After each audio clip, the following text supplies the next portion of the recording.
On the 5th of October 1974, in a quiet town of Guildford, 2 pubs were targeted by IRA bombings. The first bomb went off in a horse and groom at 8:50 p.m, killing a 22-year-old plasterer, 2 members of the Scots Guards and 2 members of the Women's Royal Army Corps. The second pub targeted was the Seven Stars 35 minutes later. Fortunately, it had been evacuated, so there were no fatal injuries. These explosions left 65 injured and 5 dead. That since the bombings has been rebuilt, emptied, boarded up and abandoned since the 90s. The building stands with nothing to commemorate the events of the night. The explosions in Guildford killed 5 people and injured 65 at 2 pubs in October 1974. Then, a month later, a pub used by soldiers in Woolwich was bombed, killing another 2 people and injuring 27 others.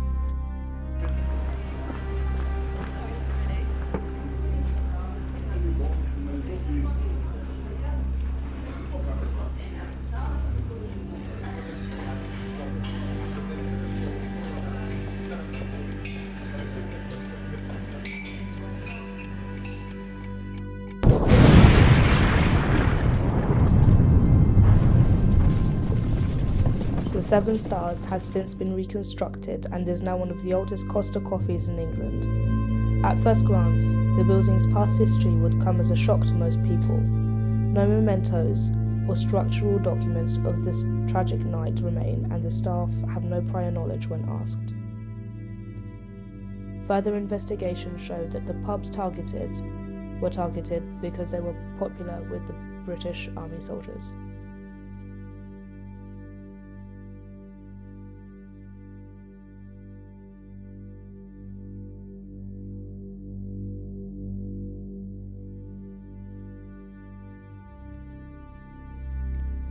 A reporter from the Surrey Advertiser was working late in the offices when the first bomb went off. His account of the event is the following. On the corner, I nearly stepped on the outstretched body of a young man. He was covered in blood and being helped by a couple who were shouting.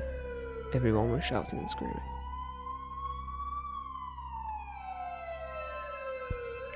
A sick feeling hit me. I had an awful feeling about what I'd see. When I got round the corner, it was horrific. People were running, shouting, screaming.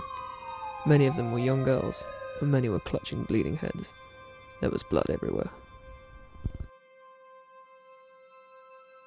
When it came to finding the culprits, the police were quick to point fingers to 4 young Irish people: Jerry Conlon, Paul Hill, Patrick Armstrong, and Harold Richardson, whom later became known as the Guildford Four. The events were newsworthy, but the case that followed became even more so.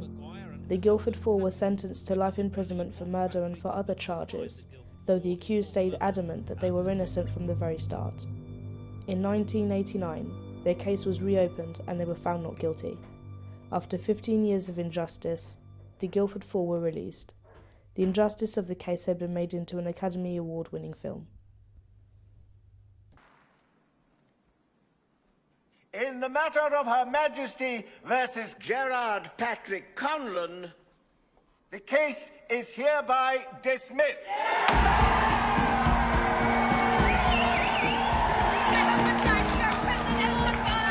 right, Mr. Wilson, let's go. See you.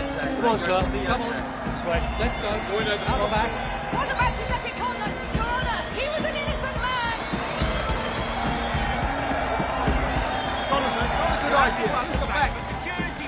I'm a free man and I'm going out the front door. I've been in prison 15 years for something I didn't do. Something I didn't know anything about. Only innocent man. I watched my father die in a British prison for something he didn't do. He is innocent and McGuire is innocent.